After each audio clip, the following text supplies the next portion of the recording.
bad news on the Ford front here about their sedans, as well as Tesla has finally announced a relocation spot. And also in big news, something happening in Atlanta, and it also involves racing.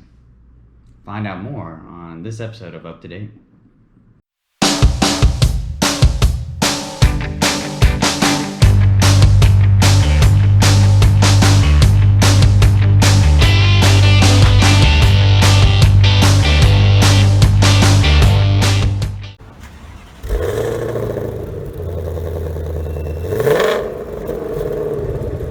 So what did that article say about that sedan that Ford's getting rid of? So, as you guys might already know, a while ago, a lot of the American manufacturers, Ford, GM, and FCA, have nixed their sedans because most of them just were not selling, and they were getting sad.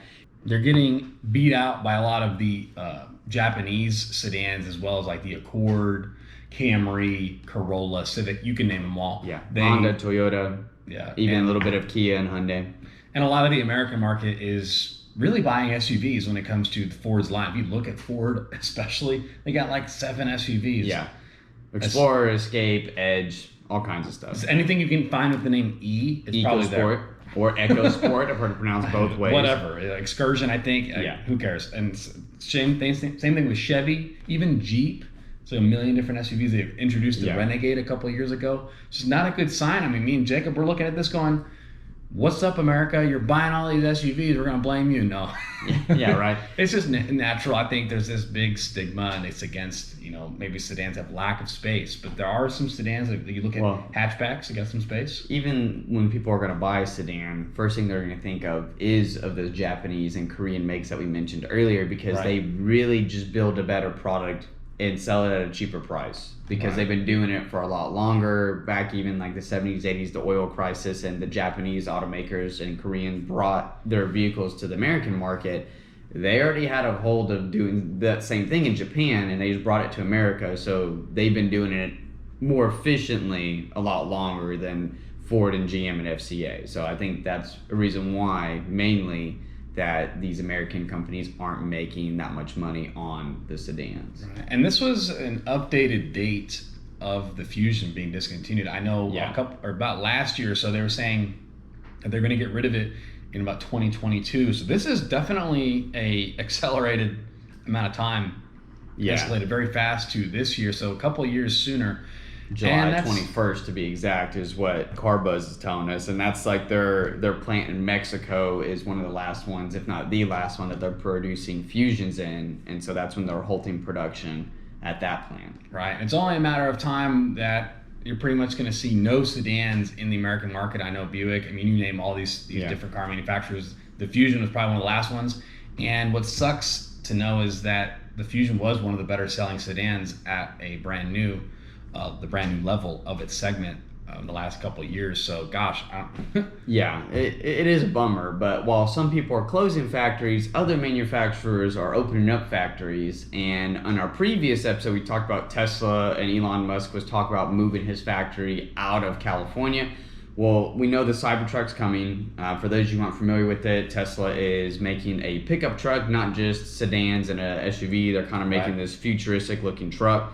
But he's trying to find a place to put the Gigafactory, is what they're calling it, and it's been narrowed down to 2 locations, is what we're reading on CarBuzz as well: Tulsa, Oklahoma, and Austin, Texas. Yeah, so this is probably something along the lines of how these companies get taxed differently in Oklahoma and Texas versus California. Yeah, a lot cheaper. Yeah, and I think he won't have as many issues with the governor and the legislation in these states. Not picking on California, I just know recent Tesla's been having some major issues, and there's been some feathers ruffled. Go watch our last episode, Up to Date, where is Tesla moving, is what we're discussing. That's where we go more in detail about that. But to me, like you were just saying, it's no surprise that he's picking other states that aren't in California to put this factory. So could this potentially be a slow progression of moving everything out of California? Maybe. Who knows? It's hard to uproot like that. But the one good thing I will say about this is this will create some jobs. Oh, for sure. And big thing with Tesla, I mean, even though it's an electric vehicle company and a lot of automation with their factories,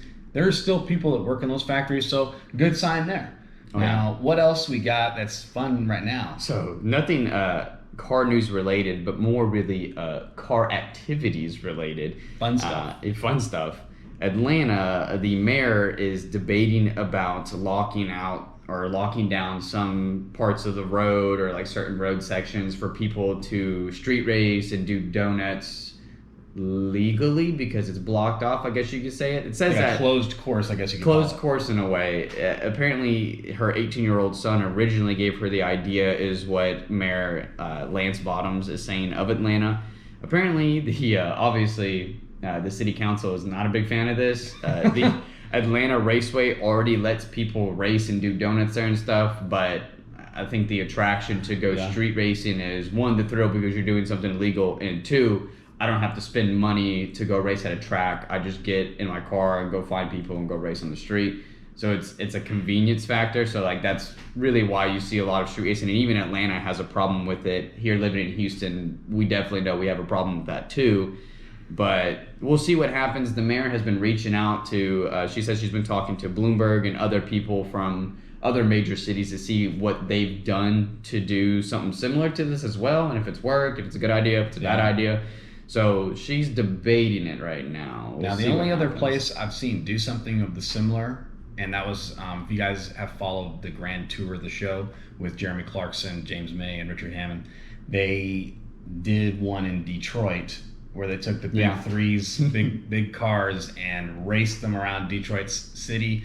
I don't think that was exactly anything related to issues with people being able to leave their homes. I think it's just Detroit doesn't have anybody living there, which is very sad in its own. But if it's anything like that, that's very entertaining. So I can assume we're going to see some cool content if this does happen. Yeah, we'll see what happens because, I mean, since people have been sitting in their homes a lot more, the road's been way more empty than they ever have been recently. And there's been several people who've been attempting to cannonball runs.